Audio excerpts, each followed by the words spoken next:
북미 정상회담이 아흐레 앞으로 다가왔습니다. 김정은 위원장의 숙소는 영빈관 근처의 소피텔 메트로폴, 트럼프 대통령의 숙소는 JW 메리어트 호텔이 거론되고 있습니다. 오늘 JTBC 취재진은 김 위원장이 철도를 이용할 경우 들를 가능성이 있는 베트남 랑선역에 가봤습니다. 오늘 대구에서 자유한국당의 두 번째 합동 연설회가 열렸습니다. 각 후보들은 TK가 소외받고 있다고 강조하면서 문재인 대통령에 대한 비판의 수위를 높였습니다. 문재인 대통령은 자유한국당 의원들의 5.18 망언에 대해서 헌법 정신을 부정하는 것이라며 강도 높게 비판했습니다. 또 폭넓은 표현의 자유를 보장하더라도 민주주의를 파괴하는 주장까지 허용할 수 없다는 입장도 내놨습니다. 2017년 4월 남대서양에서 침몰한 한국 화물선 스텔라 데이지호의 항해 기록 저장 장치가 지난주 사고 현장 인근에서 발견됐습니다. 일종의 블랙박스 역할을 하는 이 장치를 통해서 2년 가까이 미궁에 빠져 있던 사고 원인이 밝혀질지 주목됩니다.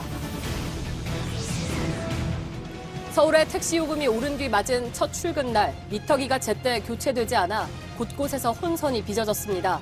7만여 대 택시에 대한 미터기 교체 작업이 오늘부터 시작됐는데 이번엔 교체 비용 등을 놓고 논란입니다. 정월 대보름인 내일 수도권 지역에 많게는 7cm의 눈이 예보돼 대설 예비특보가 발령됐습니다. 새벽부터 전국 곳곳에 내리는 눈과 비는 오후 들어 차차 그치면서 구름 사이로 올해 가장 큰 보름달인 슈퍼문을 볼 수 있을 전망입니다. 대규모 아파트 단지 공터에 주차된 차량만 가득한 이곳은 원래 초등학교가 들어설 예정이었습니다.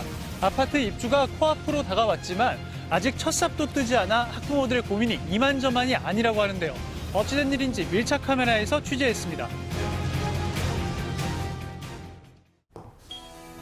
공기청정기가 도로 위로. 내일을 바꾸는 현대수소 전기차. 예, 시청자 여러분, JTBC 뉴스룸을 시작하겠습니다. 북미 정상회담 이제 다음 주로 다가왔습니다. 두 정상의 숙소와 회담장의 윤곽이 드러나고 있습니다. 김정은 위원장의 숙소로는 영빈관 근처의 소피텔 메트로폴이, 그리고 트럼프 미 대통령의 숙소는 JW 메리어트 호텔이 유력하게 거론됩니다. 김 위원장은 비행기가 아니라 열차로 올 가능성도 있습니다. 먼저 베트남 하노이를 연결해서 자세한 소식을 들어보겠습니다. 김소현 기자가 하노이에 가 있습니다.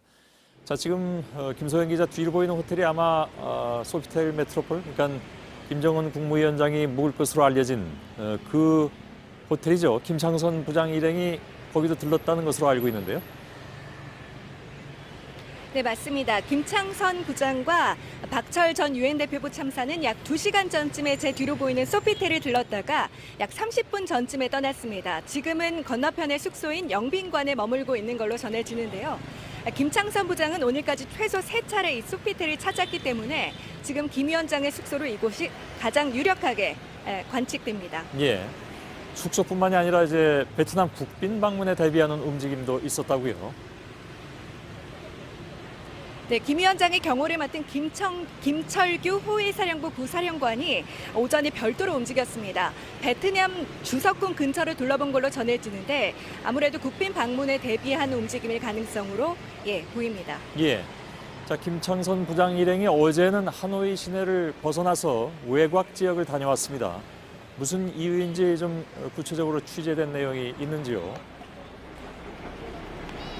네, 김 부장은 어제 하노이에서 북동쪽으로 약 170km 떨어진 랑선성 지역을 찾았는데요. 이렇게 현지 소식통들이 전하고 있습니다. 중국과 국경을 맞댄 곳인데 중국의 핑샹역과 베트남의 당동역, 또 랑선역이 철도로 이어져 있습니다. 이 때문에 현지에서는 김 위원장이 항공편이 아닌 특별 열차편으로 베트남을 찾을 가능성이 제기되는데요. 유선희 기자가 랑선역 현장을 다녀왔습니다. 예. 제가 지금 나와 있는 이 기찻길은 중국에서 베트남으로 가는 가장 빠른 길입니다. 그리고 이 기찻길의 중심에 바로 이 랑선역이 있습니다. 랑선역 안쪽을 좀 보면 의자도 몇 개 없고 편의시설도 전혀 없는 전형적인 작은 역입니다. 하지만 중국과 베트남으로 오가는 대부분의 기차는 이 랑선역을 지날 수밖에 없습니다. 김정은 위원장이 항공편을 이용하지 않고 특별 열차를 이용해서 하노이로 오게 된다면 바로 이 랑선역을 지나칠 가능성이 상당히 큽니다. 김창선 부장이 갔던 베이징, 광저우를 거쳐서 랑선, 하노이로 가는 특별 열차편을 이용할 수도 있고 베트남의 기찻길 사정이 좋지 못하다는 점을 고려해서 랑선까지는 기차로 오고 랑선부터는 차량을 이용해서 하노이로 갈 수도 있습니다. 이 기찻길을 이용해서 하노이로 가게 되면 랑선부터 하노이까지 대여섯 시간이 걸립니다. 하지만 현지 취재 결과 특별 열차를 편성한다면 3시간 정도면 하노이까지 갈 수 있는 것으로 확인이 됐습니다. 다만 북미 정상회담을 전후해서 이 랑선역이 통제가 된다거나 이 철로를 이용하는 특별 열차가 편성됐는지 여부는 아직 확인되지 않았습니다. 예.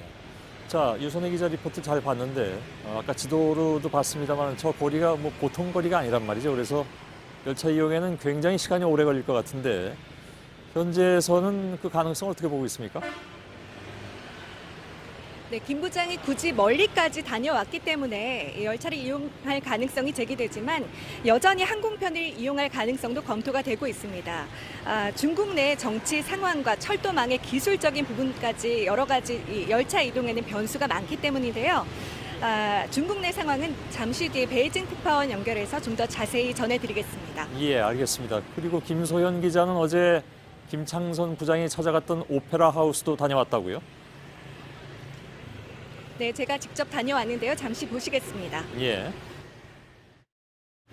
제 뒤로 보이는 바로크 양식의 건물이 김창선 부장이 어제 둘러본 걸로 알려진 하노이 오페라 하우스입니다.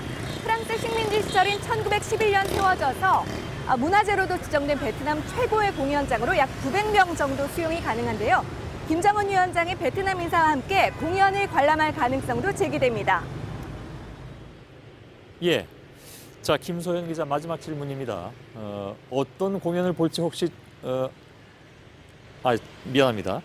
현지 매체라든가 그곳 분위기를 마지막으로 좀 전해 주실까요? 네, 여기는 조금씩 분주해지는 분위기입니다. 시내를 다니다 보면 갑자기 사이렌이 울리면서 정부 인사를 태운 차량 행렬이 지나는 걸 볼 수도 있고요. 국영 매체인 베트남 뉴스가 특별 영상을 제작해서 온라인에 올리기도 했습니다. 어제 우정노동문화궁전이 메인 프레스센터로 정해졌다고 전해드렸는데요. 우리 외교부도 그 안이나 아니면 시내의 다른 호텔에 우리 취재진을 위한 프레스센터를 마련하기로 했습니다. 비건 김혁철 라인의 실무팀도 곧 이곳에 도착해서 합의문 작성에 들어갈 걸로 보입니다. 예, 알겠습니다. 하노이 현지에서 김소연 기자가 전해드렸습니다. 항공편과 달리 중국의 육로를 이용해서 베트남으로 들어가는 경로는 굉장히 좀 많습니다. 당장 중국의 최대 정치 행사인 양회가 임박해서 베이징까지 안 가고 텐진에서 바로 남쪽으로 이동할 가능성도 제기되고 있습니다.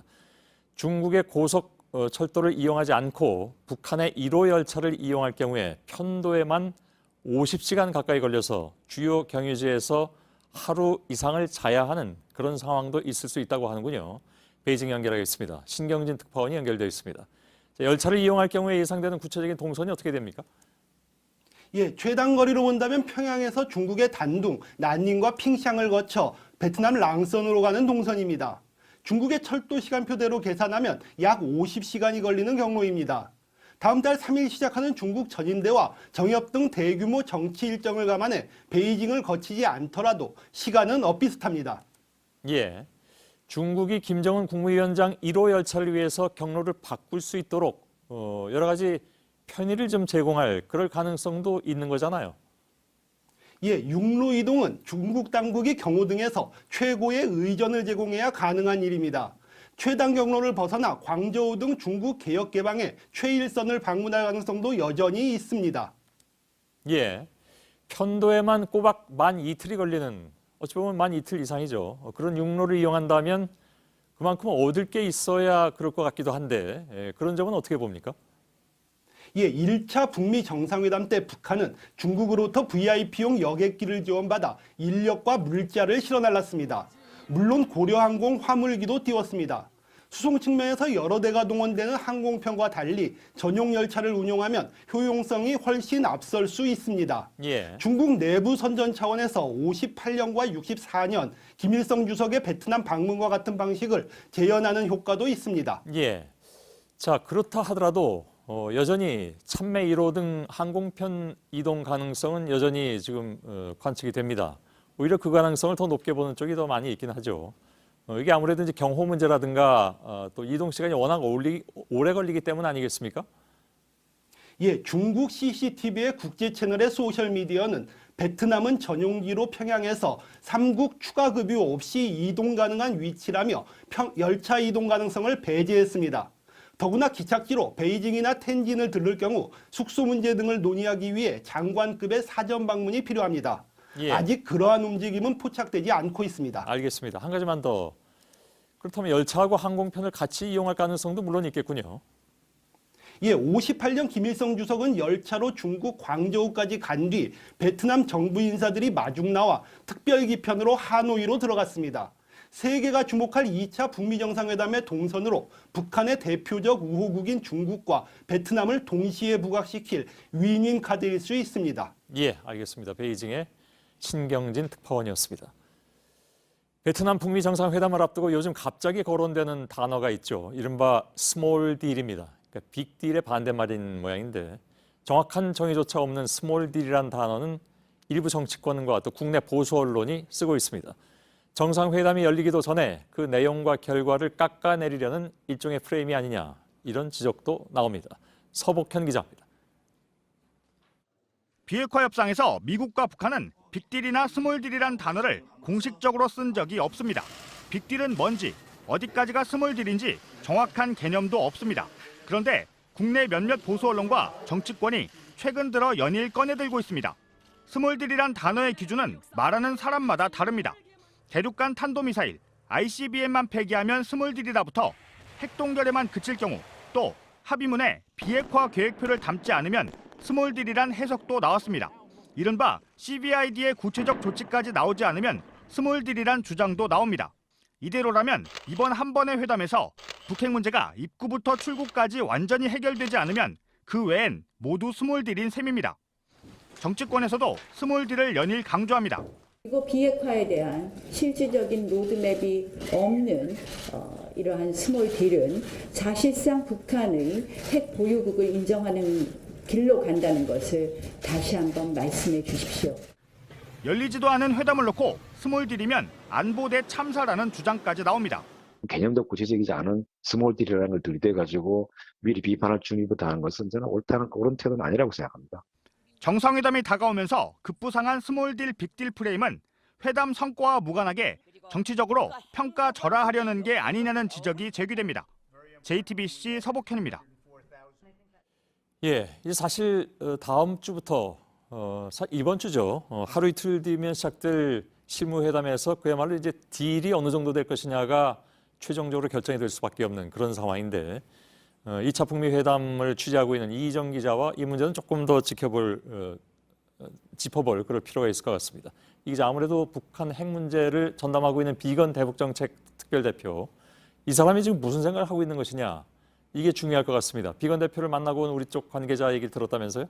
네, 지난주 우리 국회 여야 대표단이 미국에 직접 가서 비건 대표를 만났습니다. 예. 이 비건 대표가 이 자리에서 어떤 이야기를 했는지 상당히 관심이 쏠렸는데요. 비건 대표는 우리 측에 이 평양 협의 내용을 전하면서 이 북한과 대화다운 대화는 이번이 처음이었다라고 말했다고 합니다.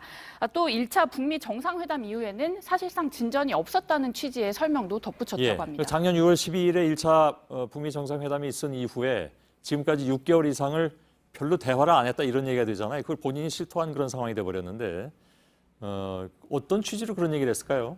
네, 일단은 1차 회담 때와는 좀 상황이 확연하게 다르다. 그러니까 핵심 의제에 대해서 양측이 서로가 뭘 해야 될지를 명확하게 알고 있다라는 뜻으로 풀이됩니다. 예, 앞서 비건 대표가 지난달 이 스탠퍼드 대학에서 한 발언을 좀 주목해야 하는데요. 미국이 핵무기 신고 시점을 협상 초반이 아니라 비핵화 완료 이전으로 늦춘 것, 그리고 비핵화 협상에서 별다른 전제 조건을 달지 않겠다라고 시사한 점 등이 좀 눈에 띕니다. 또 북한의 태도도 좀 봐야 하는데요. 이 미국에서 돌아온 김종대 의원이 한 말입니다. 북한 인사가 이런 로드맵이 합의되지 않는다면 정상회담을 왜 하겠느냐라고 말한 걸 비건으로부터 전해 들었다고 밝혔습니다. 또 논란이 된 최근 펠로시 하원의장의 남한 비무장화 발언에 대해서도 좀 오해가 있다라고 했는데요. 북한의 의도는 비핵화가 아니라 남한의 비무장화라는 취지로 한 말이 아니었다. 그러니까 언론에 보도된 건 가짜뉴스다라고 밝혔습니다. 그럼 무슨 뜻으로 얘기했다는 얘기인가요? 김종대 의원은? 당시에 이제 특파원 간담회가 있었던 자리였는데 발언이 의무문이었다는 겁니다. 그래서 비무장화냐 아니면 비핵화냐라고 물은 걸 그 뒤에 있던 자유한국당 의원이 이거는 남한의 비무장화다라고 이제 그 중간에 예. 좀 오해를 했다는 겁니다. 의문문인데 그냥 단정적으로 얘기를 해버렸다 그렇게 전해졌다 그런 얘기군요. 자, 1차 때보다는 성과가 있다는 걸로 좀 추측을 해볼 수 있는 그런 대목이긴 합니다. 근데 나머지는 이르면 이제 내일부터 시작되는 실무 협상에서 정해질 텐데 거기서 흔히 얘기하는 스몰 딜로 끝나버릴 것이냐 그 정의조차 좀 확실치 않다고 말씀드렸습니다만 그럼 정말 빅딜까지 갈 것이냐 어떻게 봐야 될까요? 네, 일단은 비건이 앞서 말한 그 북미 간의 의제 약 12개 정도가 있습니다. 예. 당연히 이번 주 그리고 이르면 내일이나 모레 있을 이 실무 협상에서 다뤄질 텐데요. 지금부터의 실무 협상은 사실상 정상회담의 이 대리 협상이라는 이야기가 외교가에서는 나옵니다. 예. 실무급들이 머리를 맞대곤 했지만 결국에 남아있는 핵심 내용을 이 자리에서 주고받는 것이기 때문이겠죠. 예. 또 공동성명으로 된 이 합의 초안문도 지난 1차 때는 새벽녘까지 이어졌는데 이번에는 이번 주 중에 완성될 것이다. 이런 관측도 나오고 있습니다. 예, 알겠습니다. 지켜보도록 하죠. 아무튼 일주일이 고비가 되는 것 같습니다. 이희정 기자였습니다. 예, 자유한국당이 오늘 대구에서 두 번째 전당대회 합동연설회를 열었습니다. 대구 경북은 한국당 책임당원의 3분의 1이 되죠. 그만큼 큰 부분을 차지하다 보니까 후보들의 발언도 강도가 그만큼 셌습니다. 정정문 기자가 현장을 가봤습니다. 후보들은 대구 경북 지역 경제가 침체된 건 문재인 정부의 탓이라고 주장했습니다. 대구 경북 예산만 줄었습니다. SOC 예산은 반토막 났습니다. 대구 경북은 전국의 그 어느 곳보다도 경제가 어렵습니다. 대구에는 변변한 대기업 하나가 없습니다. 터지고 깨진다를 줄여 TK라고 한답니다. 민주당 지도부는 이 시간에도 지방 투어를 하면서 사실상 선거 운동을 하고 있습니다. 이곳 합동연설회장은 1시간 전부터 3천여석 규모가 꽉 찼습니다. 책임당원의 3분의 1이 집중된 곳이다 보니 후보들의 강경 발언도 이어졌습니다. 5천만 국민이 핵 인질이 될 위기인데 김정은에게 돈 퍼줄 궁리만 하고 있습니다. 무능한 정권, 문재인 정권에 의해 급격히 무너져 내리고 있는 모습을 보고 계십니다. 대구 경북은 약 32만 명의 한국당 책임당원 중 9만여 명이 속해 있는 최대 승부처로 꼽힙니다. JTBC 정종문입니다. 예, 그런데 한국당의 전당대회 행사장에서는 요즘 하루가 멀다 하고 고성과 욕설이 쏟아지고 있습니다. 이른바 태극기 세력들이 특정 후보를 지지하는 과정에서 일어나는 일들이죠. 임소라 기자입니다.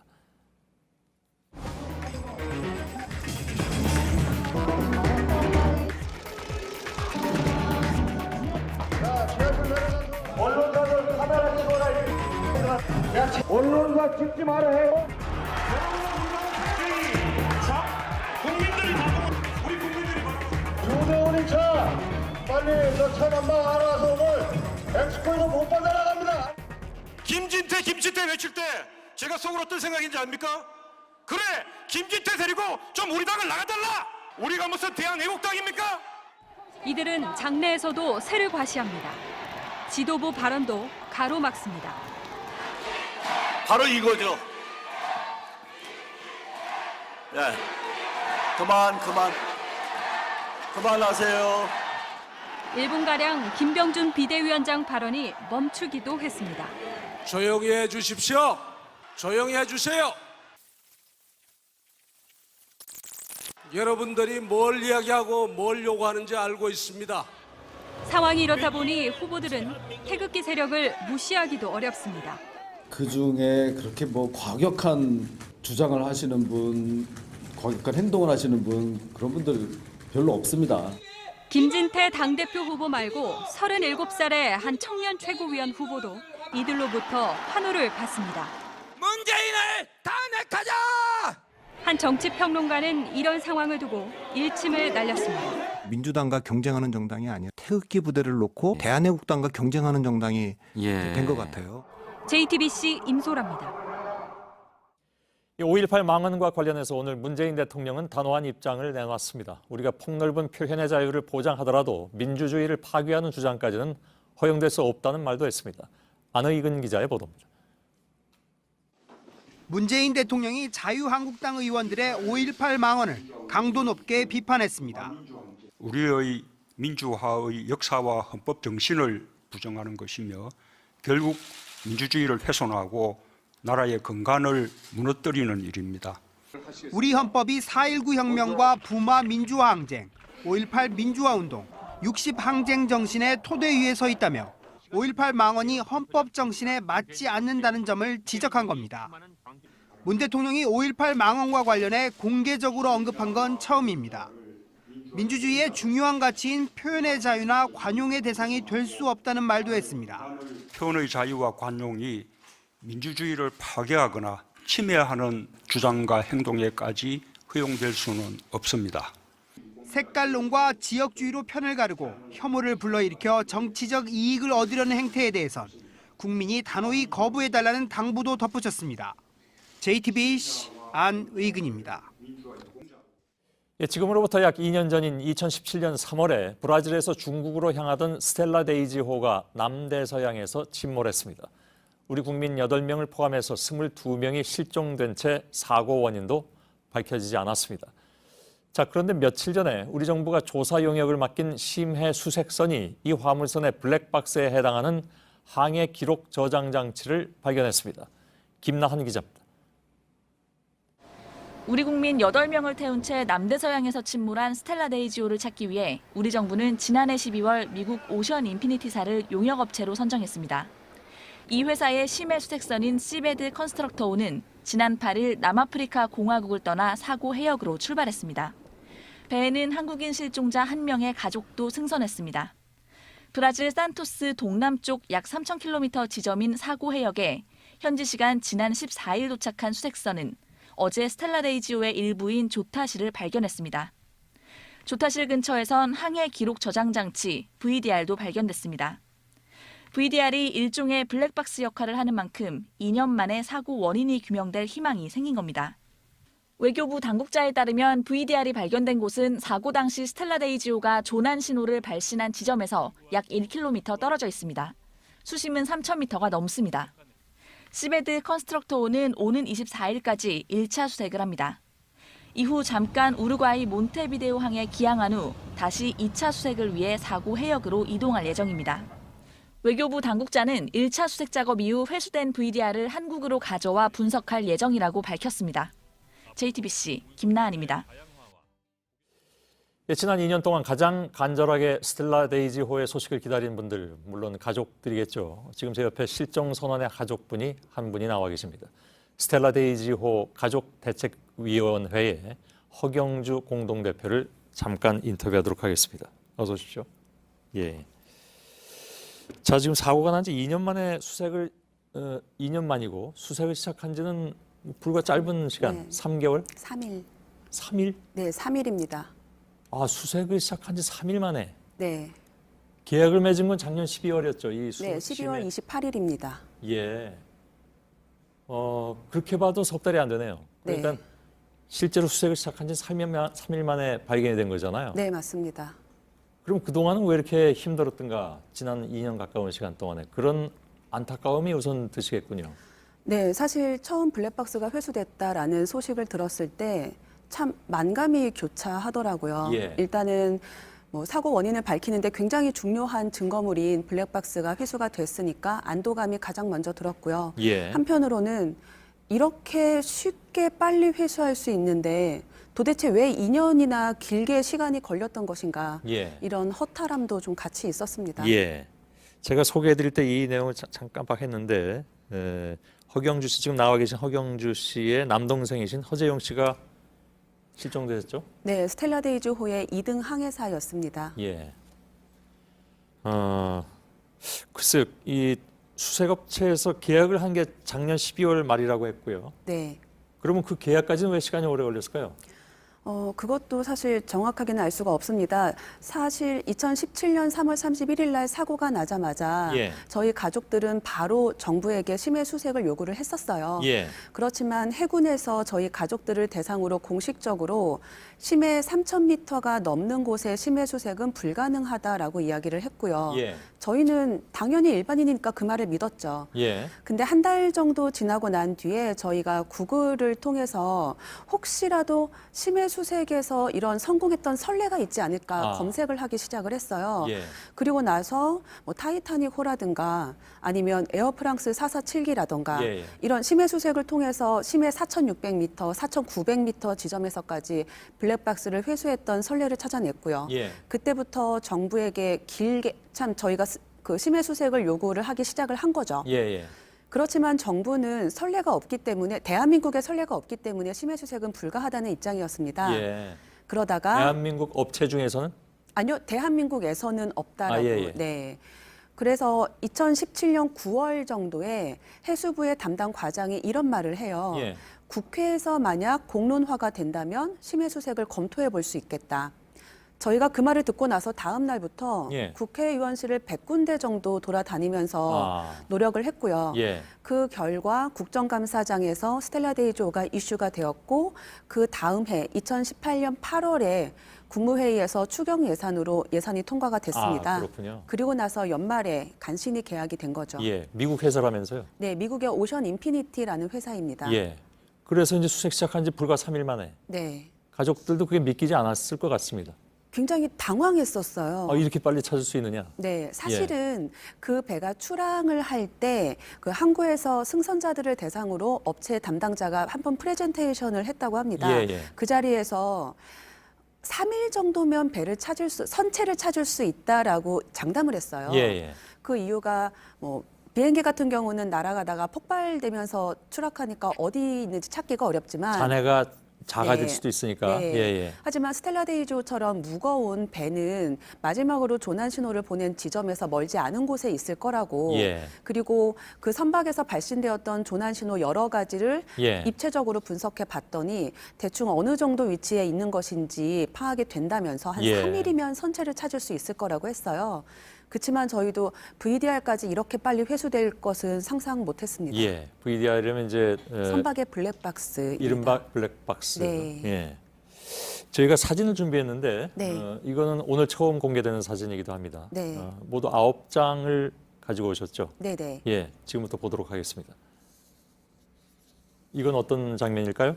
자율무인 잠수정이라고 예. 그 음파를 통해서 그 심해에 어떤 물체가 있는지 찾는 장비인데요. 그렇군요. 그 장비 첫 번째로 들어갔었던 그 장비가 회수되는 장면이었습니다. 예. 이거는요? 요거는 실제 무인 잠수정, 심해 무인 잠수정이 해저에서 촬영한 스텔라 데이지호의 선체 중에서 일부인 그 조타실 부분이고요. 예.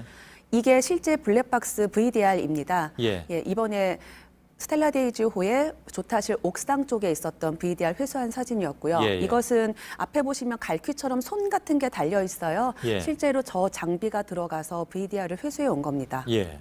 그렇군요. 저희들이 사진을 보여드리고 이 사진은 아까 처음에 봤던 사진하고 비슷하게 네, 합니다. 마찬가지입니다. 예.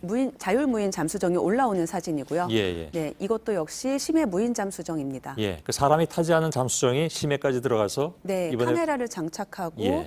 그 사진 같은 걸 찍어올 수 있다고 해요. 예, 예. 그래서 이제 VDR까지 결국은 회수한 네네. 불과 3일 만에. 네, 좀 뭐 비용은 굉장히 많이 들었겠지만 이건 어차피 우리 예산으로 한 것이니까. 네 그렇습니다. 예. 뒤늦게 편성이 돼서 이렇게 시간이 늦어졌습니다만은. 그렇군요. 저 심해 수색선에는 그냥 그게 미국 회사라서 한국 사람은 없습니까? 한국 사람이 현재 3명이 탑승을 하고 있습니다. 거기에, 예. 네, 먼저 한 명은 저희 스텔라 데이조 가족 중에 한 명이 타고 있고요. 그리고 나머지 2명은 선박해양플랜트 연구소의 백혁 연구원과 예, 예. 한국해양과학기술원의 박요섭 연구원이 같이 탑승을 하고 있어요. 예. 어이없게도 이번 계약의 주무부처가 외교부였는데 예, 예. 외교부는 실제로 그 선박에 탑승을 하지 않고 있습니다. 그렇군요. 연구원들하고 네. 가족분 중에 대표 한 분만. 네. 그렇군요. 그 실종자 전부 22사람, 이 가운데 한국 사람이 8사람입니다. 분입니다. 남동생을 포함해서요. 네. 예. 수색 작업은 어떻게 될까요? 처음에 이 심해수색 계약이 시작이 될 때 목적이 크게 두 가지였습니다. 예. 실종 선원의 생사를 확인한다. 그리고 두 번째가 VDR을 비롯해서 각종 증거 자료를 회수해서 사고의 진상을 규명한다 였었는데요. 일단 첫 번째로 실종 선원 생사 확인을 위해서는 사고 수색 당시에 두 척의 구명벌이 발견되지 않은 채로 수색이 종료되었었습니다. 예, 예. 그 구명벌들이 현재 선체에 그냥 부착되어 있는지 여부를 파악해서 예. 실종 선원들의 생사를 확인할 수 있을 걸로 기대를 하고 있고요. 예. 두 번째로 블랙박스는 스텔라 데이지호의 블랙박스가 2개가 탑재가 되어 있었어요. 아, 예. 네, 그중에 1개가 회수가 된 거고요. 또 나머지 1개까지도 회수하기를 바라고 있습니다. 그러면 훨씬 더 정확하게 상황을 알 수 있다 그런 얘기가 되겠군요. 네, 그리고 혹시라도 이번에 회수했던 VDR의 데이터가 훼손됐을 가능성이 있지 않습니까? 예, 아직 제대로 네. 검색은 안 해본 거죠? 네, 예, 그렇죠. 그래서 만에 하나를 대비해서 나머지 블랙박스 하나까지 회수하기를 기대하고 있고요. 예. 그리고 이 선박의 침몰 원인을 밝히기 위해서는 선체의 정밀 촬영을 통해서 그걸 3D 모자이크라는 기법을 통해서 입체적으로 구현을 해내는 것이 필요하다고 합니다. 예. 그래서 그러기 위해서는 앞으로 선체의 정밀 촬영까지 그렇군요. 해야 될 일이 좀 많이 남아 예. 있습니다. 시간도 그만큼 좀 오래 걸리긴 할 것 같습니다. 네. 그러나 지금 아무튼 희망은 찾은 셈이 됐네요. 네네. 예, 예. 자, 멀리서 잠깐이지만 이렇게 출연해 주러 오셨는데 저로서는 제가 질문드리지 않은 것이라도 네. 말씀하시고 싶은 부분이 있다면 한 번만 저 기회 드리고 싶습니다.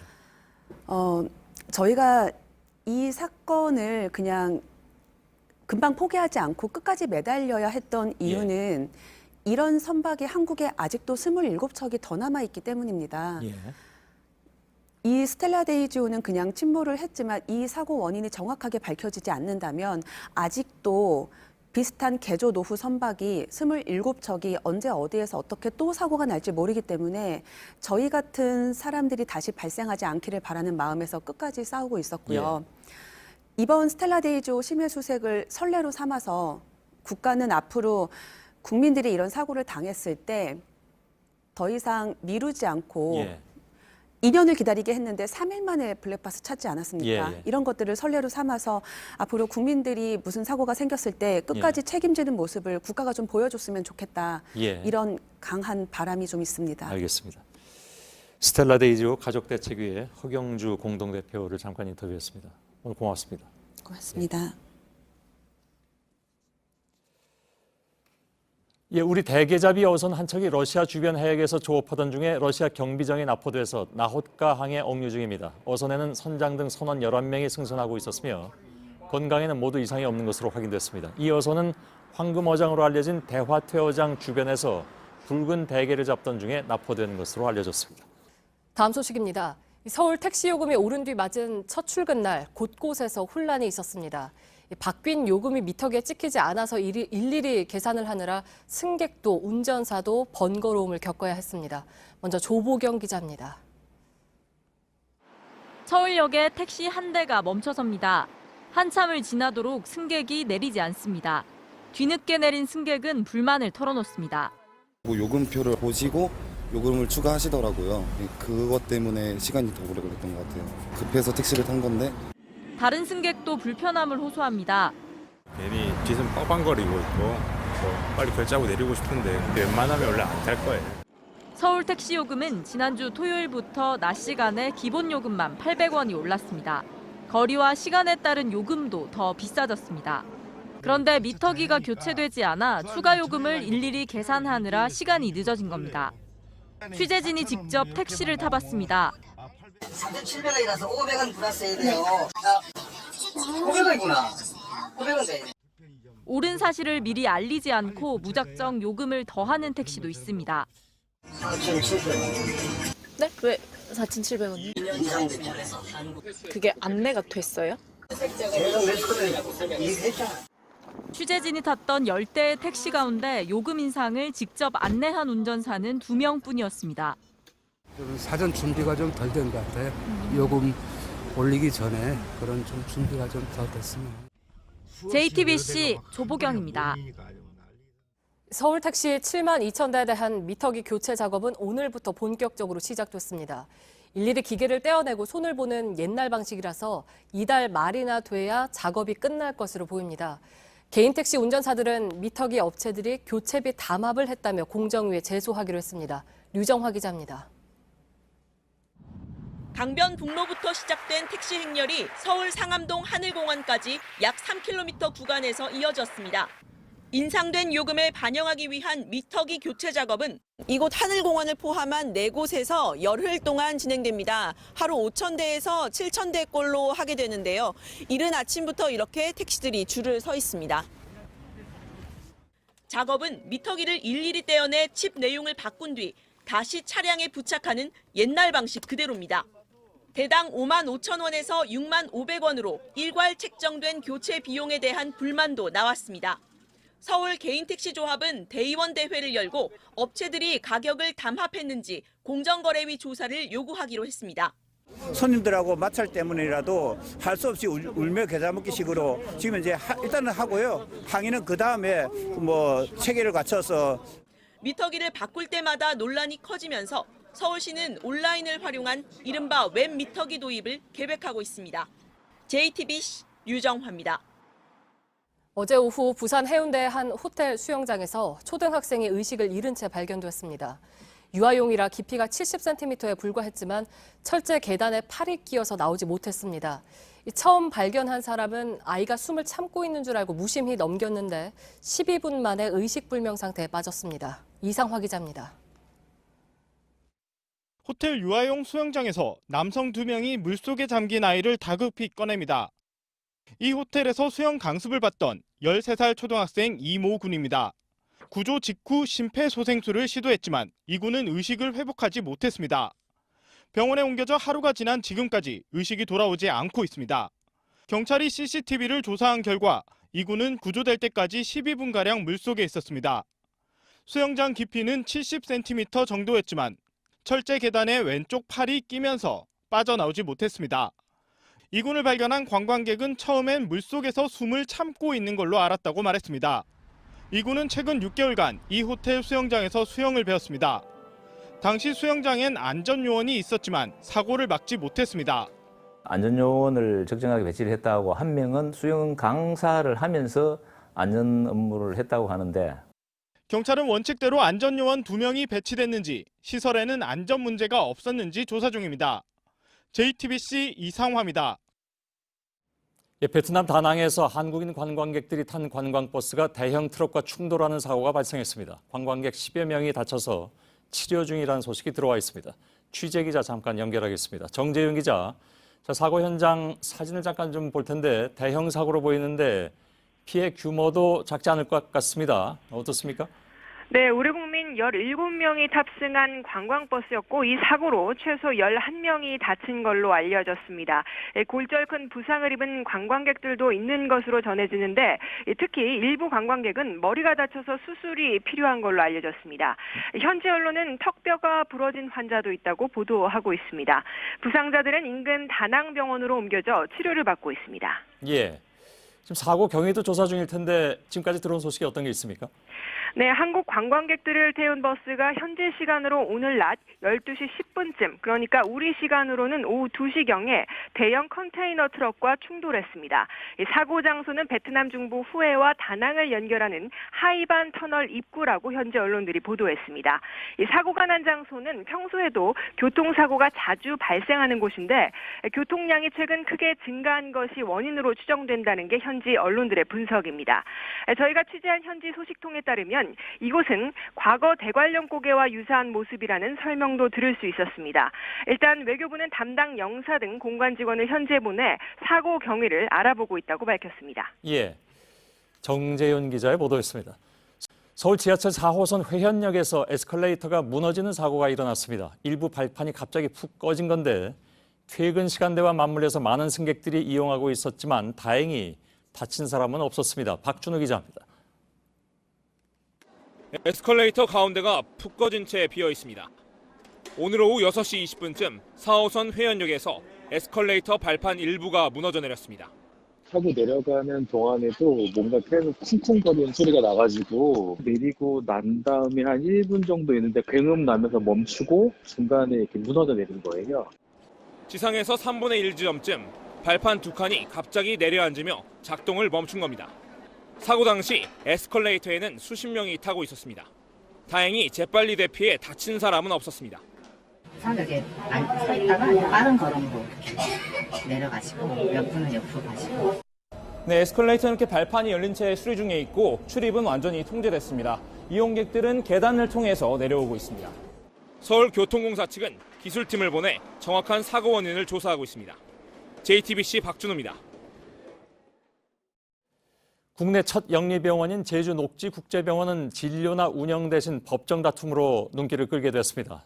다음 달 4일이 개원 시한인데 내국인 환자도 진료할 수 있게 해달라면서 소송을 냈습니다. 제주도는 시한을 어기면 허가 취소 절차를 밟겠다고 밝혔습니다. 최충일 기자입니다. 방 안에는 의료용 침대가, 방 밖에는 호텔 수준의 월풀이 갖춰져 있습니다. 접수대와 로비는 특급 호텔처럼 화려합니다. 시설만 보면 바로 영업을 해도 될 것 같은데 허가가 난 이후 2달째 정문은 굳게 닫혀 있습니다. 제주도는 국내 최초 영리병원인 제주 녹지국제병원에 허가를 내주며 2가지 조건을 붙였습니다. 외국인 전용으로 운영하고 3월 4일까지 정식 개원하는 겁니다. 시한은 2주 앞으로 다가왔는데 병원 측은 개원 대신 소송을 선택했습니다. 조건 중 하나인 내국인 진료 제한을 풀라는 겁니다. 제주도가 패소하게 된다라면 내국인까지 확장되는 영리병원이 전국으로 허용되는 것은 시간 문제가 될 것입니다. 소송 전부터 정상 개원은 어려울 것이란 관측이 많았습니다. 채용한 의사들이 모두 그만뒀기 때문입니다. 다른 나온 사람들은 다 나가버리고 그러니까 솔직히 그 사람들 나가고 싶었어요. 그러니까 이 때문에 병원 주변에선 시간 벌기 차원이라는 분석이 나옵니다. 패소할 경우 800억 원에 이르는 투자금 회수 소송을 시작할 것으로 예상됩니다. 허가를 내준 제주도는 2주 내 개원을 못하면 허가 취소 절차를 밟겠다고 밝혔습니다. JTBC 최충일입니다. 정부가 얼마 전에 20조 원 규모의 지역사업의 예비 타당성 조사를 면제해줬죠. 이후에 영남권 신공항 등 타당성 평가에 가로막혔던 사업들을 재추진하려는 움직임이 나타나면서 동시에 논란도 일고 있습니다. 과거에도 타당성 조사를 건너뛴 채 추진된 사업들이 꽤 있었는데 그 사업들은 제대로 진행되고 있는 것인지 성화선 기자가 현장을 돌아왔습니다. 경북 영주시 소수소원 인근에서 한옥을 짓는 공사가 한창입니다. 이곳은 3년 전 문을 열기로 했던 한국문화 테마파크입니다. 축구장 135개와 맞먹는 규모인데 이렇게 아직 공사가 진행 중입니다. 1,400억 원이 넘는 예산이 제때 마련되지 못하면서입니다. 인근 군위군에서도 1,200억 원을 들여 삼국유사 테마파크를 만들고 있습니다. 내년 개장이 목표인데 당초 계획보다 5년이 늦어졌습니다. 문제는 비슷한 테마파크들이 앞다퉈 문을 연 후입니다. 1년에 운영비만 50억 원씩 들어가는데 어떻게 마련할지 아직 대책이 없습니다. 지자체들은 국비 지원을 바라지만 정부가 난색을 보이면서입니다. 두 사업은 모두 예비 타당성 조사를 받지 않았습니다. 2008년 정부가 대구 경북 지역에 2조 원이 넘는 3대 문화권 조성 사업을 추진하면서 예타를 면제했기 때문입니다. 같은 시기 7천억 원이 들어가는 인천 글로벌 캠퍼스 사업도 예타를 건너뛰었습니다. 당초 계획은 2020년까지 해외 대학 10곳, 학생 1만 명을 유치하겠다는 것이었습니다. 하지만 지금까지 5개 대학에 학생 2,200명을 모으는 데 그쳤습니다. 글로벌 캠퍼스란 이름이 무색하게 외국인 학생은 10명 중 1명꼴입니다.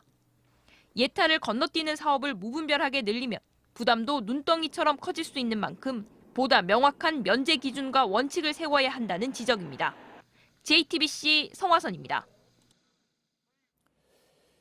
새 학기를 앞두고 지금 한유총발 가짜뉴스가 다시 기승을 부립니다. 재산이 국가에 귀속된다. 실시간 회계를 들여다보는 민간 사찰이다. 이렇게 밑도 끝도 없는 주장이 꼬리에 꼬리를 물고 있죠. 목적은 간단해 보입니다. 정부가 사립 유치원에 도입하려는 전산 시스템, 그러니까 이른바 에듀파인을 막기 위해서입니다. 그러나 교육부는 오늘 에듀파인을 공개하면서 3월 1일 도입을 또 한 번 못 박았습니다. 자, 여기서 곧바로 팩트체크 들어가겠습니다. 에듀파인에 대한 가짜뉴스가 최소한의 근거라도 있는 얘기인지 확인해 보도록 하죠. 오대영 기자가 나와 있습니다. 자, 한유총 쪽에서는 사립 유치원 예산이 통째로 정부에 넘어간 것처럼 지금 주장을 하고 있는데. 네, 그건 왜곡입니다. 예. 재산의 귀속 여부와는 무관합니다. 이번에 바뀌는 건 전산화입니다. 예. 화면의 왼쪽 먼저 보겠습니다. 예. 실제로 한 유치원의 회계 자료입니다. 일일이 저렇게 손으로 썼습니다. 예. 그리고 오른쪽에는 이번에 바뀌게 되는 에듀파인 화면입니다. 전산에 입력을 하도록 바뀝니다. 왼쪽 화면이 이제 글씨가 조그맣게 나오긴 하는데 저게 다 수기, 그러니까 손으로 직접 썼다는 얘기잖아요. 네. 그동안에 사립 유치원마다 이제 제각각 해왔던 회계 관리를 온라인에서 통합 관리한다 이런 게 이제 근본 취지인 것으로 알고 있는데 이 여태까지 손으로 써왔다는 게 더 놀랍기도 합니다. 사실은 요즘 네. 같은 세상에. 전체 사립 유치원의 45% 정도는 최소한의 회계 시스템을 갖추고는 있습니다. 예. 반면에 나머지 55% 정도는 이렇게 직접 손으로 쓰거나 아니면 외부 업체에 위탁을 해왔습니다. 예. 사실 이게 기술이 없는 것도 아닌데 아까 말씀드린 대로 이제서야 이렇게 도입된다는 것이 좀 이상하다 이렇게 느끼는 분들도 많이 계실 것 같아요. 전산화가 되면 연필 한자로도 국가 승인을 받아야 한다. 이런 주장까지 한유총에선 한 바가 있죠. 네, 이미 예. 거짓으로 밝혀졌습니다. 예산은 지금이나 앞으로나 원장이 편성하고 원장이 집행을 하게 됩니다. 결산도 마찬가지입니다. 예. 근데 전산이다 보니까 교육 당국이 이제 회계 자료를 넣고 이걸 보고 싶을 때 언제든지 열어볼 수 있잖아요. 그래서 이게 한유총 쪽에선 어찌 보면 이건 민간 사찰에 해당한다. 네. 이런 주장을 내놓을 수는 있는 거 아닌가요, 혹시? 그렇지만 그 역시도 저희가 확인한 결과는 왜곡이었습니다. 예. 이건 감찰이 아니라 사찰이 아니라. 예, 사찰이 아니라 정확히 말하면 감사입니다. 예. 사립유치원도 법적으로 정부의 감사를 받게 돼 있습니다. 교비는 목적에 맞게만 써야 합니다. 그동안 현장에서는 감사가 이루어졌는데 앞으로는 온라인 모니터링으로 감사를 할 수 있게 바뀌는 겁니다. 예, 알겠습니다. 이제 좀 주먹구구식에서 회계 관리가 좀 제대로 돼가는 방향으로 가자라는 것 같은데 이게 모든 사립 유치원에 한꺼번에 다 도입이 됩니까? 그렇지는 않습니다. 원생 200명 이상인 곳입니다. 581곳인데 먼저 도입을 하게 되고 희망을 하는 유치원 105곳도 대상입니다. 1년이 지나는 내년 3월 1일부터 전면 도입됩니다. 그 사이에 좀 차근차근 준비할 수는 있겠군요. 1년이라면. 네. 알겠습니다. 곧바로 팩트체크해봤습니다. 오대현 기자였습니다. 이른바 아이돌 사관 학교로 불리는 서울공연예술고등학교가 교사를 부당하게 채용하거나 학생들을 외부 행사에 동원한 의혹 등을 받고 있죠. 그러나 학교는 의혹을 강하게 부인하고 있는 상황입니다. 그러자 학생들이 학교를 비판하는 뮤지컬을 만들어서 유튜브에 올렸습니다. 이수진 기자입니다. 이는 바로 선택권 없이 외부 공연에 참여시킨 죄, 학교의 시설을 불법으로 개조한 죄. 교복을 입은 학생들이 돌아가면서 교육청 감사에서 지적된 의혹들을 하나하나 이야기합니다. 공연장에서 섹시함과 스킨십을 요구한 죄, 공연의 일정을 첫날에 공지에 새벽 연습을 하도록 한 죄. 지난주 졸업한 서울공연예술고 3학년 학생들이 뮤지컬 노래 가사를 바꿔 만든 유튜브 영상입니다. 학생들은 피해자들을 대신해 이 영상을 만들었다고 했습니다. 다시는 그런 일이 일어나지 않도록 고치고 바꿔나가는 것이 진정으로 자녀들과 학생들을 위한 일입니다. 4분 40초 분량의 영상은 누가 잘못했는지 묻는 학생들의 합창으로 끝납니다.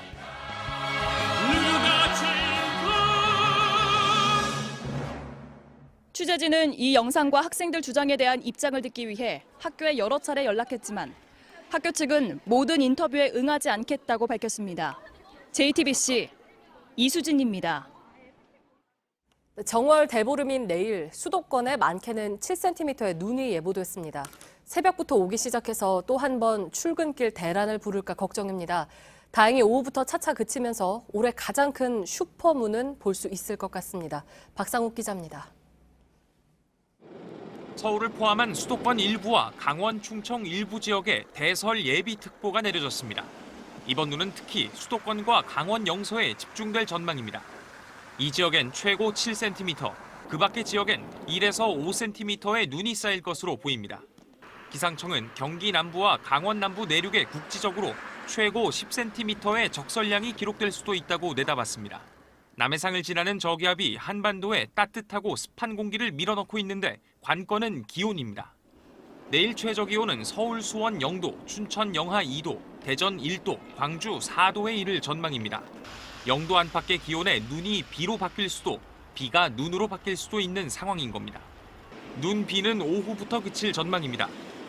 덕분에 정월 대보름인 내일 전국 곳곳에선 구름 사이로 달맞이를 할 수 있겠습니다. 전국에서 달이 가장 크게 보이는 시간은 밤 12시 40분에서 50분 사이가 될 전망입니다.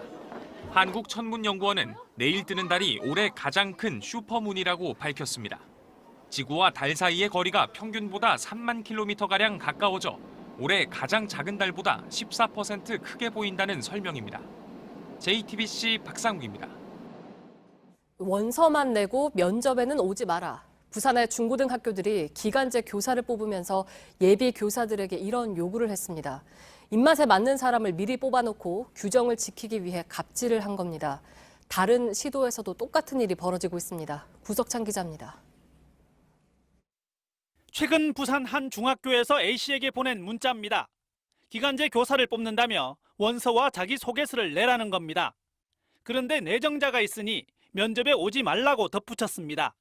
최소한 서류상으로는 3배수를 뽑아야 한다는 교육청 규정에 따라 구색을 맞추기 위한 꼼수입니다. 이미 내정자를 두고 거기에 맞는 들러리를 세우고 짜고 치는 사기극이다. 이 같은 채용 비리는 최근 3년간 부산에서 확인된 것만 60건이 넘습니다. 전국 예비교사들이 가입한 인터넷 카페에는 이사장과 교장의 인사권 횡포를 폭로하는 글이 수두룩합니다. 교장 딸이 교사로 채용됐다는 증언부터 기간제 신분이라 잘못된 제안에 응할 수밖에 없다는 푸념까지 다양합니다. 자기네들 뭐 마음에 안 든다거나 이랬을 경우에 바로 계약을 더 하겠다는 얘기 없이 예비교사들은 부당 채용을 막아달라며 국민청원운동에 나섰습니다. 취재가 시작되자 일선교육청도 채용 비리 실태조사에 들어갔습니다. 교육청이 기간제 교사 후보자들을 미리 뽑은 뒤 학교 수요에 맞춰 배정하는 방안도 다시 검토하기로 했습니다. JTBC 구석찬입니다. 네, 지난주 면허가 없는 10대가 몰던 차량이 첫 데이트를 하던 연인을 덮친 안타까운 사고가 있었죠. 이 운전자는 사고 엿새 전에도 같은 차를 몰다가 경찰에 붙잡혔는데 어찌된 일인지 사고 당일에 또 차를 몰았습니다. 경찰은 10대들에게 불법으로 차를 빌려준 렌터카 업자를 수사하고 있습니다. 정영재 기자입니다.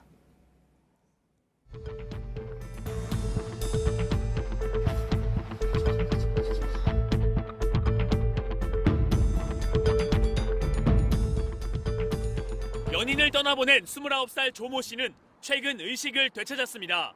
아직 중환자실에 있지만 큰 고비는 넘겼습니다. 사고를 낸 운전자는 면허가 없는 18살 전모 군이었습니다. 어떻게 차를 구했는지 궁금했는데 페이스북 메시지 한 통이면 충분했습니다. 21살 남모 씨가 자신의 페이스북에 차를 빌려준다며 올린 글을 보고 메시지로 신청한 겁니다. 전 군은 하루에 15만 원을 주고 지난해부터 5차례 차를 빌렸습니다. 사고 엿새 전 같은 차량을 몰다 붙잡혔지만 차량은 별 문제 없이 나 씨에게 반환됐습니다. 최소한 이때는 전 군이 면허가 없는 게 확인됐지만 나 씨는 또 차를 빌려줬습니다. 결과는 대형 사고였습니다. 나 씨가 이 차량 이외에도 다른 차량 10여 대로 불법 렌트 영업을 해온 사실이 드러났습니다. 돈만 내면 나이도 면허도 중요하지 않았습니다. 경찰은 대포차를 이용하는 등 조직적인 움직임이 있을 것으로 보고 수사를 확대하고 있습니다. JTBC 정영재입니다.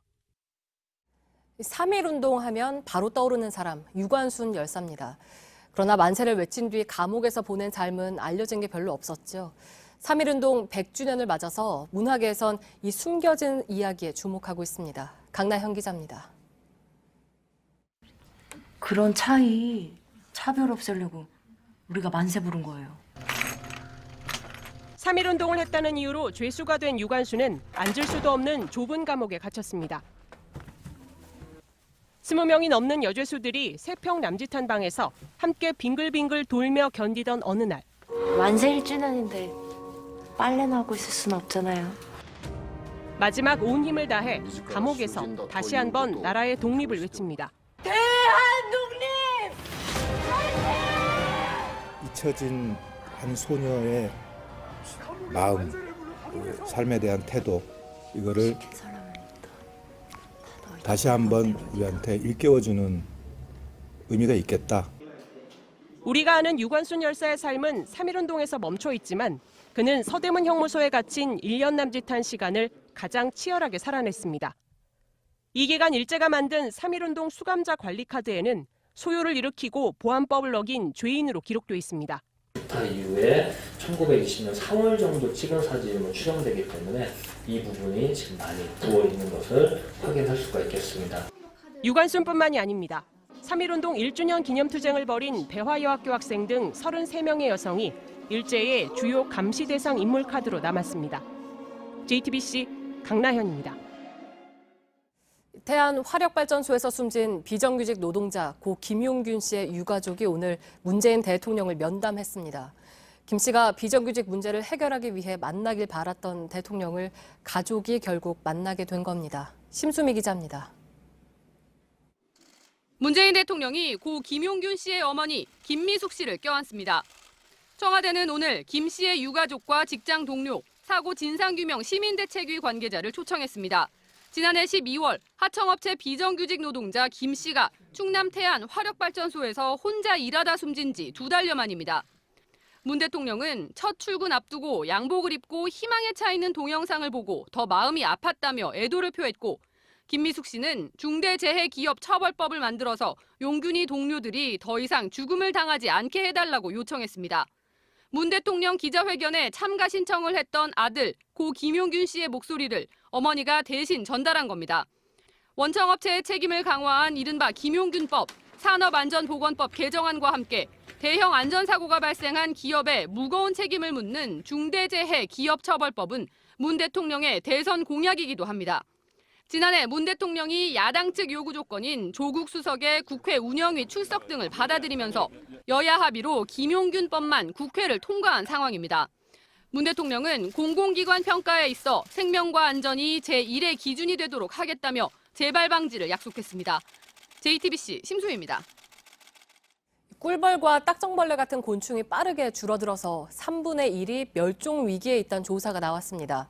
반면 환경에 적응하는 해충은 늘고 있습니다. 김성탁 특파원입니다. 영국에선 땅벌 3종이 완전히 사라졌고 꿀벌도 일부 지방에서만 관찰되고 있습니다. 꽃밭이 줄고 농업에 살충제가 쓰이는 데다 너무 더워진 기후변화가 요인으로 꼽힙니다. 개미나 딱정벌레는 포유류나 파충류에 비해 8배나 빨리 사라지고 있는 것으로 조사됐습니다. 독일 자연보호구역에선 30여 년 동안 날아다니는 곤충이 76% 줄어든 것으로 조사됐습니다. 곤충을 먹고 사는 새나 개구리 등 동물도 숲에서조차 줄어들 수밖에 없습니다. 푸에르토리코의 열대우림에서 채집한 날아다니는 곤충은 지난 30여 년간 60배나 줄었습니다. The number of individuals and the number of species were devastating ecosystem function. 꽃과 열매를 맺도록 도와주는 벌이 사라지는 반면 살충제에 적응한 파리나 바퀴벌레 등은 늘고 있습니다. 영국 공공정책연구원에 따르면 2005년 이후 전 세계에서 홍수가 15배 늘었고 고온과 강추위 등 극한 기온도 20배 증가했습니다. 산불은 7배 늘어났습니다.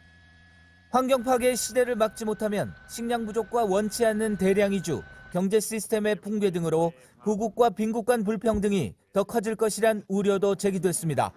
런던에서 JTBC 김성탁입니다. 승용차 공유 서비스 타다를 운영하는 쏘카의 이재용 대표가 업무 방해와 무고 혐의로 택시 업계를 맞고소하는 방안을 검토하고 있습니다. 앞서 서울 개인택시조합 전현직 간부들은 타다가 불법 카풀 서비스라며 이 대표 등을 검찰에 고발했습니다. 입양을 가서 47년 동안 서로의 존재를 모른 채 지낸 자매가 오늘 대구에서 만났습니다.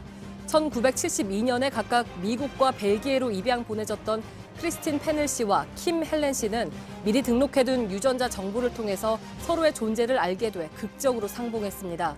생김새는 물론 생선을 싫어하는 식성까지 닮은 자매는 한국에 있을 부모를 찾고 싶다고 말했습니다. 7억 원 규모의 상습 도박을 한 혐의로 재판에 넘겨진 그룹 SES 출신 슈가 1심에서 징역 6개월에 집행유예 2년을 선고받았습니다. 재판부는 슈의 도박 횟수가 갈수록 잦아지고 금액도 커졌기 때문에 비난 가능성이 크다고 밝혔습니다. 재판을 받으러 나온 슈는 호기심으로 시작했는데 변해가는 자신의 모습에 끔찍했다고 말했습니다. 인도 최초의 고속열차인 반데바랏 익스프레스가 개통식 다음 날인 지난 16일 뉴델리에서 190여 킬로미터 떨어진 한 역에서 외부 물체와 충돌하는 바람에 문제가 생겨 멈춰섰습니다. AP통신 등에 따르면 이 열차는 소와 부딪혀 고장난 것으로 알려졌습니다. 현지 당국은 충돌 부위 등을 점검해서 정확한 사고 원인을 조사하고 있습니다. 마치 농구에서 덩크슛을 하듯 높이 점프에 내리꽂고 다리 사이로 공을 받아칩니다. 다이빙하듯 넘어지고 라켓을 내던지기도 합니다. 이런 테니스도 있나 싶으실 텐데 신사의 스포츠라고 불리는 테니스에서 괴짜로 통하는 이 선수는 한때 세계 랭킹 6위까지 올랐던 프랑스의 가엘 몽피스입니다. 부상에서 복귀한 몽피스가 묘기 테니스로 건재를 과시하면서 8번째 우승컵을 들어 올렸습니다. 백수진 기자입니다. 코트 반대쪽으로 향하는 공을 쫓아가더니 뒤돌아선 채로 팔을 뻗어 받아칩니다. 공이 네트에 맞고 튀어오르자 순간적으로 라켓의 방향을 바꿔 득점으로 연결합니다. 자기도 놀랐는지 장난스럽게 라켓을 한 번 더 휘둘러 봅니다. 남들보다 조금 더 바쁘게 코트를 누비고 평범한 공도 특별하게 받아치는 선수. 영화 속 영웅의 포즈를 따라하는 승리 세리머니까지. 가엘 몽피스의 경기는 한편의 서커스를 보는 듯 지루할 틈이 없습니다. 한없이 엉뚱해 괴짜 같지만 실력도 만만치 않아 또 한 번 우승컵을 들어 올렸습니다.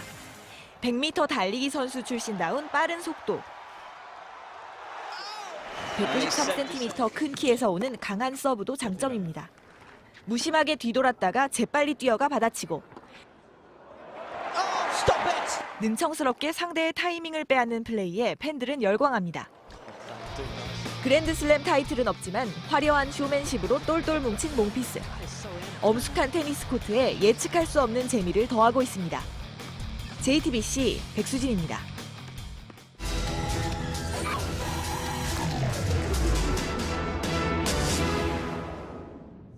새로 입주할 단지에 들어설 예정이던 초등학교 건립이 갑자기 무산된 아파트가 있습니다. 그런가 하면 대규모 재개발로 등굣길이 막힌 곳도 있습니다. 업체와 지자체가 서로 책임을 미루는 사이 계약을 코앞에 둔 학부모들 마음은 타들어갑니다. 밀착 카메라 정원석 기자입니다. 제가 나와 있는 곳은 인천 연수구의 한 신축 아파트 인근입니다. 방학인데도 이곳에 입주할 초등학생과 학부모 180명이 학교로 향하고 있는데요. 등굣길이 너무 멀고 험하다고 해서 직접 체험해보기 위한 차원이라고 합니다. 학교까지는 2km, 빠른 걸음으로 가도 30분은 걸립니다. 지금 사는 집에서는 학교까지 3, 4분밖에 안 걸리는데 여기로 이사 오면 학교를 한 20분, 30분이나 오래 걸리면서 여기까지 이사 오기는 싫어요. 도로를 따라가는 부모들은 불안감을 감추지 못합니다.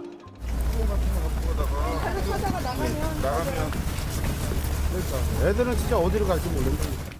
통학로 도중에 이렇게 고가가 있기 때문에 횡단보도를 3개나 지나야 하는데요. 또 바로 옆은 6차선 도로라 차들이 빨리 달리기 때문에 안전사고의 우려가 클 수밖에 없습니다. 그 전 초등학교 다닐 때는 횡단보도를 많이 안 걷었는데 여기는 터널도 지나고 큰 도로도 있고 그래가지고 더 무섭고 그래서 학교 가는 게 불안해요. 우려되는 건 교통 문제만이 아닙니다. 저기 문도 남자애들이 다닐 때 막 장난칠 수 있도록 막 그렇게 만든 것처럼 돼 있고 어두워요. 그래서 위험한 것 같아요. 아이들을 자동차로 통학시킬 수 없는 가정도 많습니다. 이 초등학교 문제 때문에 지금 이사를 와야 되나 말아야 되나 고민을 하고 있어요. 맞벌이 부부들한테는 되게 치명적이죠. 올 상반기 2,500여 가구가 입주 예정인 이곳엔 원래 단지 안에 초등학교가 지어질 예정이었습니다.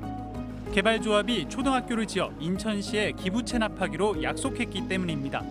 교육청으로서 그 부지도 있고 그다음에 지어줄 거다, 만들 거다라고 했으면은 약속을 이행을 해야지 돈이 없다고 해서 지금 서로 미루고 있다가 지금 시간만 계속 흐르고. 하지만 조합 측은 애초 계획과 달리 400억대 적자로 지자체의 도움 없인 건립이 어렵다는 입장입니다. 입주를 코앞에 앞둔 이 상황에서 조합이 그거를 이행하지 않겠다? 자기네가 여태까지 사업을 잘못해서 이렇게 왔던 과정들을 그걸로 메꾸려고 하는 게 아닌가. 인천 동구의 또 다른 초등학교입니다. 학교 주변이 대규모 재개발로 온통 펜스에 둘러싸였습니다. 여러 관계부처에다가 요구청 사항도 넣고 이제 계약이 2주 정도도 남지 않았는데 아직 아무것도 이루어진 게 없어서 그래서 답답할 따름이에요. 원래 이 동네 학생들은 이 길을 통해서 곧장 학교까지 갈 수 있었습니다. 5분이면 갈 거리를 빙 돌아가야 되다 보니 30분 가까이 걸리게 됐다고 하는데요. 앞으로 3년 동안이나 이렇게 다녀야 하는 상황입니다. 통학하는 길에 인도도 제대로 확보되지 않았습니다. 인도가 없고 그쪽으로 이제 차량이 되게 많이 다니고 공사 차량이 지나다닌다는 거. 그리고 공사 차량이 높잖아요. 높으니까 어린아이들은 보이지 않아요. 등 하굣길은 물론 공사로 인한 추가 피해도 우려되는 상황. 선생님이 반에 막 지진처럼 건물이 흔들리거나 금이 조금씩 가면은 운동장 밖으로 나가라고 말해주셨어요. 지자체와 업체가 서로 책임을 미루면서 주민들 불편은 커지고 있습니다. 자녀가 안전하게 통학할 수 있길 바라는 부모의 마음을 헤아릴 필요가 있어 보입니다. 밀착 카메라 정원석입니다.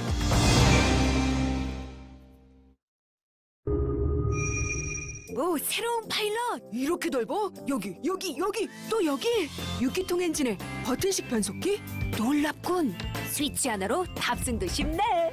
헬로우 굿데디 헬로우 파일럿. 완벽해진다는 건 더 여유롭게 보고 더 멀리 나아간다는 것. 그리고 더 강해진다는 것. Absolute confidence. Accord.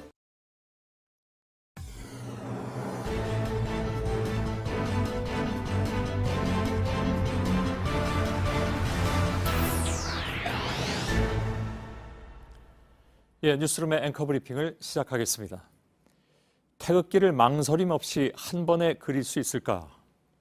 혹시나 민망한 분들을 위해서 통계로 답을 대신한다면 태극기를 제대로 그릴 줄 아는 사람은 전체 10명 중에 6명꼴, 어떤 조사는 10명 중에 3밖에 안 된다는 결과도 있습니다. 그래서인지 태극기를 둘러싼 실수담은 차고 넘칩니다. 대통령이 거꾸로 된 태극기를 흔드는 민망한 일도 있었고 대통령 특별기에 달린 태극기도 한때 물구나무를 섰습니다. 방송사마저 태극기를 거꾸로 사용한 일은 예전부터 가끔씩 벌어진 일이기도 했죠. 그래서 우리의 국기는 왜 이렇게 복잡하게 만들어졌을까 하는 푸념도 나올 만합니다. 그러나 태극기란 거꾸로 들었건 잘못 그렸건 그 자체로 의미를 갖는 것이 아닐까. 나라를 빼앗긴 사람들이 마지막까지 품고자 했던 간절함의 상징. 물론 제 모양을 갖추면 더욱 아름답겠지만 태극기가 어떤 모양이든 본질은 달라지지 않는 법이니까요. 그들 또한 태극기를 거꾸로 흔들었습니다. 하긴 그들이 거꾸로 흔든 것은 태극기만은 아닙니다. 남의 나라 국기인 성조기도 거꾸로 흔들긴 했죠. 그것을 탓하는 것은 아까 말씀드린 대로 어찌 보면 본질적인 건 아닐 수도 있습니다. 그보다 사실 더 본질적인 불편함은 무엇일까? 80년 5월의 광주, 그 순간을 눈으로 목격한 이들은 하나같이 태극기를 마음에 담았습니다. 왜 우리는 국가 권력의 총에 맞으면서도 태극기를 흔들었을까? 왜 군인이 죽인 시민들의 관에 태극기를 덮었던 것일까? 그리고 훌쩍 40년이 지나 지금 태극기를 흔드는 사람들은 왜 가해자를 비호하고 피해자를 괴물이라 부르는가? 그들이 위와 아래를 뒤바꾼 채 흔드는 태극기는 그들에 의해 비뚤어진 우리의 아픈 역사를 고스란히 내보이고 있습니다. 태극기를 제대로 그리는 법, 거꾸로 그리지 않기 위해 하나하나 배우고 익혀야 할 건곤감리의 법칙. 그러나 정작 배우고 익혀야 할 태극기의 정신은 무엇인가? 오늘의 앵커 브리핑이었습니다.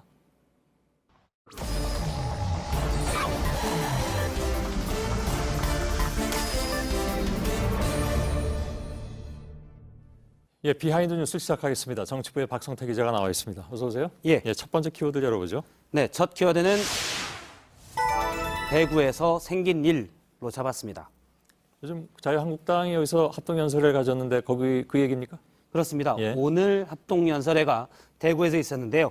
자유한국당 책임당원의 약 30%가 대구 경북에 있습니다. 그래서 전당대회에서 이 지역의 중요성이 크다라는 얘기가 계속 있었고 그래서인지 오늘 있었던 합동연설회는 상당히 지지자들 간의 고성도 오가면서 격렬한 분위기였습니다. 예. 그런데 일부 의원들의 이른바 5.18 망언 이후 한국당의 지지율 추이를 좀 보면요.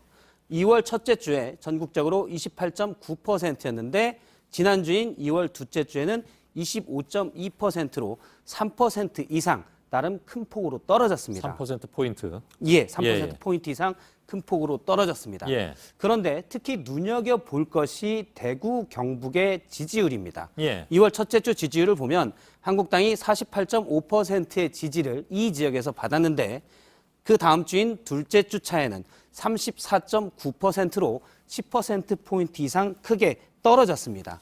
이렇게 크게 떨어지나요?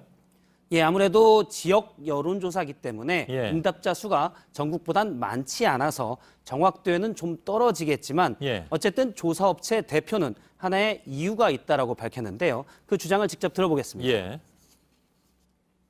그 이유는 뭐 여러 가지가 있겠습니다만 이 5.18 논란도 분명히 영향을 미쳤다. 왜냐하면 극우 세력 때문에 한국당의 집권 가능성이 좀 멀어지는 것 아니냐 이런. 예. 오히려 이 지역이 5.18 망언에 대해서 더 반대한다는 얘기입니다. 어찌 보면 건전한 보수들의 걱정이 여기에 반영이 돼 있다. 그렇습니다. 예. 자유한국당 소속인 권영진 대구시장도 이런 분위기를 반영했는데요. 지난 16일에 민주당 소속인 이용섭 광주시장에게 문자를 보냈다고 밝혔습니다. 자유한국당 소속 대구시장으로서 광주 이용섭 시장님과 시민들께 충심으로 사과드린다고 돼 있고요. 권영진 시장의 문자에는 대구 경북 지역의 57.6%가 이 망언한 국회의원들의 제명에 찬성한다는 얘기도 있다라고 했습니다. 그건 뭐 다른 여론조사 결과를 인용한 모양이죠? 그렇습니다. 이용섭 광주시장도 소셜미디어를 통해서 화답했는데 아무래도 5.18 망언이 지역감정 조장으로 흐르는 것을 막기 위한 노력으로 보입니다. 물론 오늘 한국당의 대구 합동연설회에서는 일부 지지자들을 지지하는 뭐 극성, 고성, 야유 등도 많이 있었지만 이거는 목소리가 클 뿐이고 전체적으로는 다른 목소리가 많다라는 분석입니다. 그렇군요. 자, 두 번째 키워드 열어볼까요? 두 번째 키워드는 무서움과 위험한으로 잡았습니다. 뭐 비슷해 보이긴 한데 뭐 뉘앙스 차이가 있나 보죠? 그렇습니다. 무섭다는 것은 그 대상이 좀 두렵다는 얘기고요. 위험하다는 것은 이 대상이 두려울 뿐만 아니라 뭔가 해롭다는 뉘앙스가 좀 더 많이 가해집니다.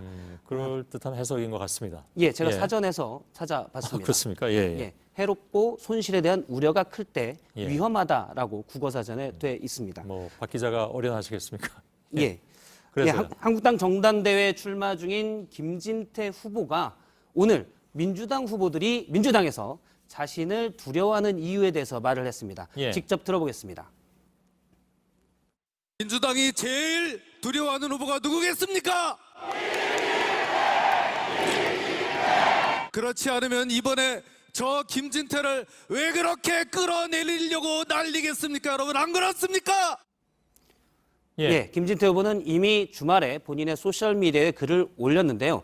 민주당이 본인을 제일 무서워한다. 저를 끌어내리려고 하는데 이는 이제 5.18 망언 관련해서 제명 요구를 끌어내리려고 한다라고 해석하고 있습니다.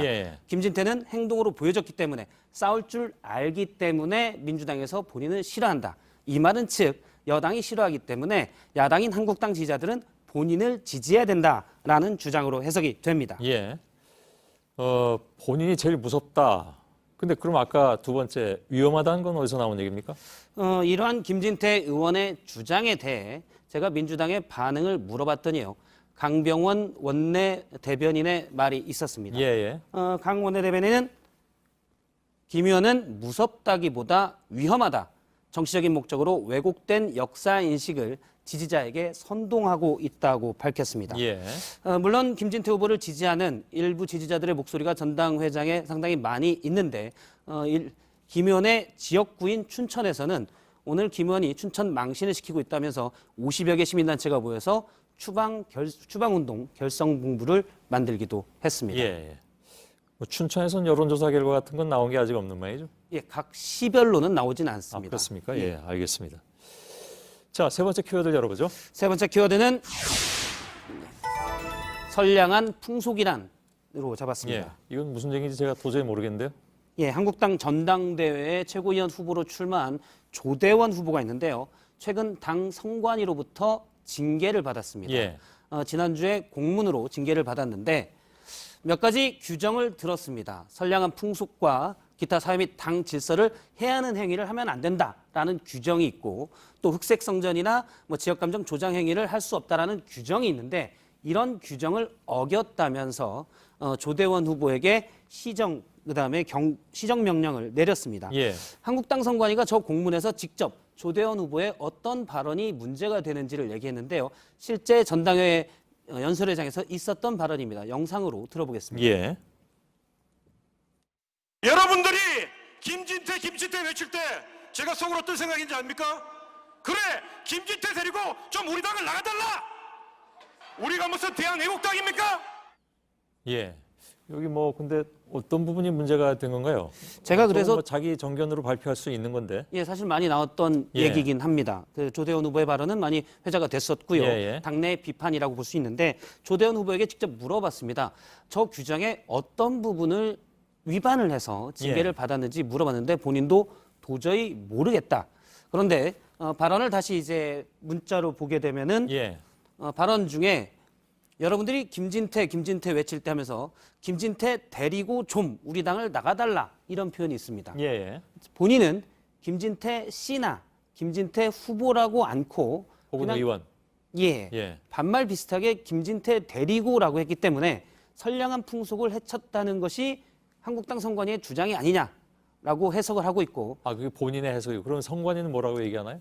선관위의 주장은 받지 못했습니다. 선관위가 예. 선관위는 앞서 이제 규정을 들었는데 그 규정에 구체적으로 어떻게 위반이었나는 건데 조대원 후보는 일단 그렇게 해석하고 다음 연설회부터는 꼭 김진태 씨나 후보라고 호칭을 예. 붙이겠다라고 했습니다. 예. 그러면서 그 다음 연설에서 또 징계를 안 받으면 예. 뭐 경고를 안 받으면 그것 때문이라는 게 증명이 되는 것이긴 하겠네요.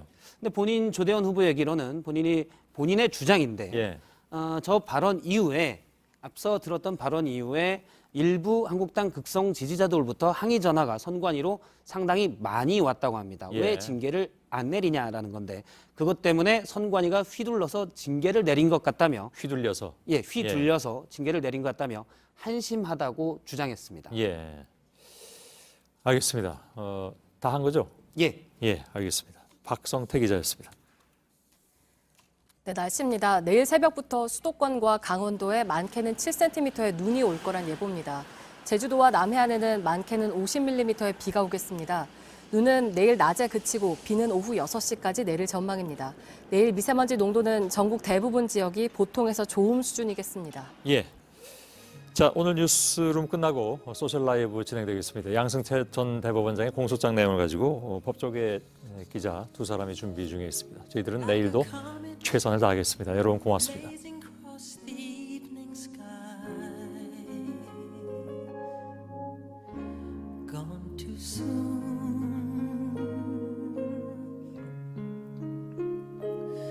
Like a rainbow fading in the twinkling of an eye,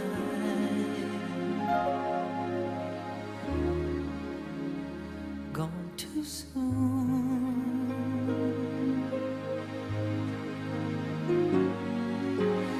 Shine